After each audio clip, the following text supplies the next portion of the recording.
여러분 평안하십니까? 오늘도 말씀과 함께 주님의 은혜 가운데 거하시기 바랍니다. 오늘 말씀은 호세아 1장입니다. 하나님께서는 호세아에게 음란한 여인과 결혼하라고 말씀하십니다. 그 결혼을 통해 하나님을 향한 이스라엘의 범죄, 그리고 그 관계 속에서 느끼는 하나님의 마음을 알리고자 하신 것이죠. 야훼께서 처음 호세아에게 말씀하실 때 야훼께서 호세아에게 이르시되 너는 가서 음란한 여자를 맞이하여 음란한 자식들을 낳으라. 이 나라가 야훼를 떠나 크게 음란함이니라 하시니. 경건하게 살아야 할 선지자에게 음란한 여인과 결혼을 하라니 이게 무슨 청천벽력 같은 말씀입니까? 여기서 음란한 여인은 단지 음란한 마음을 가진 여인이 아닌 실제로 음란한 행위를 하는 여인을 의미합니다.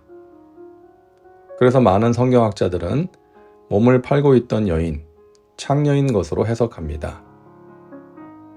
호세아가 얼마나 황당하고 충격을 받았을까요? 하지만 호세아는 하나님의 말씀에 순종합니다. 이에 그가 가서 디블라임의 딸 고멜을 맞이하였더니 고멜이 임신하여 아들을 낳으매. 호세아는 고멜을 찾아가서 그녀와 결혼을 합니다. 그리고 아들을 낳게 되는데요. 야훼께서 호세아에게 이르시되 그의 이름을 이스르엘이라 하라. 조금 후에 내가 이스라엘의 피를 예후의 집에 갚으며 이스라엘 족속의 나라를 폐하할 것임이니라. 하나님께서는 그 아들의 이름을 이스르엘이라고 명명하십니다. 이스르엘은 그 발음이 이스라엘과 비슷하지만 의미는 반대입니다. 이스라엘이 축복의 이름이라면 이스르엘은 저주의 이름입니다. 하나님께서 흩으신다는 의미입니다. 하나님을 대적하고 우상 숭배의 죄악에 빠져있는 북이스라엘 백성들에 대한 징계를 선포하시는 것이죠. 고멜이 또 임신하여 딸을 낳음에 야훼께서 호세아에게 이르시되 그의 이름을 롤루하마라 하라. 내가 다시는 이스라엘 족속을 긍휼히 여겨서 용서하지 않을 것임이니라. 얼마의 시간이 흘렀을까요? 고멜이 또 아이를 낳습니다. 이번에는 딸입니다. 하나님께서는 이번에도 아이에게 너무나도 안 좋은 이름을 주십니다. 로루하마입니다. 사랑을 받지 못한다는 의미입니다. 죄악에 빠진 이스라엘이 하나님의 사랑과 긍휼을 받지 못하게 된다는 의미죠. 그동안 하나님께서는 이스라엘이 죄악의 길을 갈지라도 그들을 용서하시는 사랑과 긍휼을 보여주셨습니다. 출애굽한 후에 광야 시대에도 그랬고 또 사사 시대 때도 그랬습니다. 반복해서 악을 행하는 그들을 버리지 않으시고 회개할 때마다 용서하시고 회복시켜 주셨죠. 그들의 불신앙에도 불구하고 용서하시고 긍휼을 베푸시는 것은 전 이스라엘 역사에 계속해서 이어져 왔습니다. 그런데 이제 그러지 않으시겠다는 거예요. 이제 긍휼과 자비의 시대가 끝나고 심판의 시대가 왔음을 선포하십니다. 이스라엘 백성들이 하나님의 자비와 긍휼에도 불구하고 죄악의 길에서 돌이키지 않고 범죄함으로 인해 이제는 더 이상 회개의 기회를 얻지 못하고 심판의 경고를 듣기에 이른 것입니다. 그러나 내가 유다 족속을 긍휼히 여겨 그들의 하나님 야훼로 구원하겠고 활과 칼이나 전쟁이나 말과 마병으로 구원하지 아니하리라 하시니라. 심판을 받아야 하는 이스라엘과는 대조적으로 유다는 하나님의 긍휼을 입어 구원을 받게 될 것입니다. 이 구원은 유다의 군사력이 아닌 하나님의 능력으로 이루어질 것입니다. 사실 호세아가 사역하던 시대에 이스라엘보다는 유다가 하나님 앞에 더 신실했던 것이 사실이죠. 그리고 다윗과 맺은 언약 때문에 유다에게 자비와 긍휼을 베푸신 것이 아닐까 생각됩니다.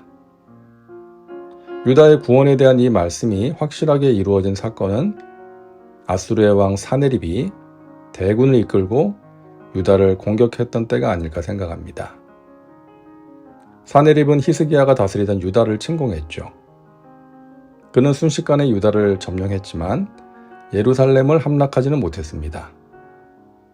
우리가 아는 것처럼 하나님께서 하룻밤 사이에 아수르의 군사들 18만 5천 명을 치셨기 때문이죠. 유다의 군사력이 아닌 하나님의 능력으로 유다가 구원을 받게 된 것입니다. 하지만 유다도 머지않아 돌이킬 수 없는 타락과 반역의 길로 접어들게 되죠. 자, 얼마간의 시간이 지난 뒤에 고멜이 또 아이를 낳게 되는데요. 이번에는 아들입니다. 고멜이 로루하마를 젖댄 후에 또 임신하여 아들을 낳음에 야훼께서 이르시되 그의 이름을 로암미라 하라. 너희는 내 백성이 아니요 나는 너희 하나님이 되지 아니할 것임이니라. 세 번째 자녀의 이름을 로암미라고 짓게 하십니다. 내 백성이 아니다 라는 뜻입니다.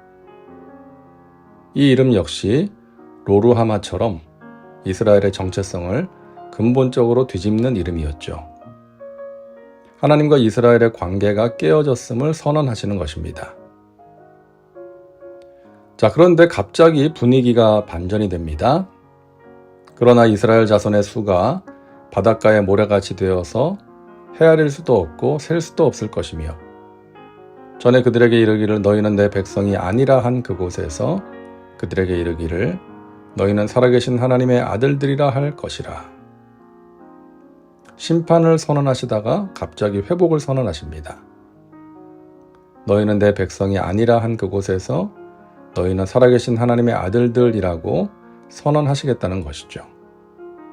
이스라엘과 하나님과의 언약 관계가 다시 회복됨을 의미하는 것입니다. 여러분, 이것이 하나님의 마음 아닐까요? 하나님께서는 자기 백성의 죄악으로 인해 심판을 선언하시지만 그 징계의 목적이 그들의 멸망에 있는 것이 아니라 죄에서 돌이키도록 하는 데 있는 것입니다. 비록 선민 이스라엘이 범죄하여 징계를 받을 수밖에 없지만 하나님은 여전히 그들을 사랑하시며 복 주시기를 원하시는 것입니다. 이에 유다 자손과 이스라엘 자손이 함께 모여 한 우두머리를 세우고 그 땅에서부터 올라오리니 이스라엘의 날이 클 것이미로다. 하나님께서는 이스라엘과 유다가 한 나라가 될 것도 약속하십니다. 아수르에 의해 멸망당해 흩어졌던 북이스라엘 백성들과 바벨론에 의해 멸망당해 포로로 끌려간 남유다 백성들이 고국으로 귀환하여 나라를 재건할 것을 예언하시는 것입니다. 그리고 그 나라는 하나님이 주시는 풍요와 번영을 누리게 될 것입니다. 호세아는 하나님의 말씀에 순종하여 음란한 여인과 결혼을 했습니다. 하나님의 일을 맡은 사명자는 힘든 일도 기꺼이 감당할 수 있어야 합니다. 호세아와 같은 충격적인 일을 우리에게 명하시지는 않을 겁니다. 그러나 때로는 우리가 가는 사명자의 길이 외롭고 힘들 수 있습니다. 그 길이 힘들다고 외면하고 포기하는 것이 아니라 하나님의 선하신 뜻이 나를 통해 이루어지기를 바라며 희생하고 헌신하는 일꾼들을 통해 하나님의 나라가 확장되고 든든하게 세워지며 하나님의 메시지가 선포될 것입니다. 기도합니다. 사랑과 은혜가 풍성하신 하나님, 오늘도 말씀과 함께 살게 하시니 감사합니다. 이스라엘에 대한 징계와 심판을 선포하신 하나님, 그리고 회복도 선포하신 하나님, 우리가 잘못할 때 오래 참고 기다리시며 때로는 징계도 하시지만 궁극적으로는 우리에게 복을 주시고 회복시키기를 원하시는 하나님의 마음을 알게 하시니 감사합니다. 우리가 하나님의 마음을 아프게 하는 자녀가 아닌 기쁨을 드리는 자녀로 살게 하여 주시옵소서. 예수님의 이름으로 기도하옵나이다. 아멘. 오늘도 말씀과 함께 은혜 가운데 거하시기 바랍니다. 여러분 사랑하고 축복합니다.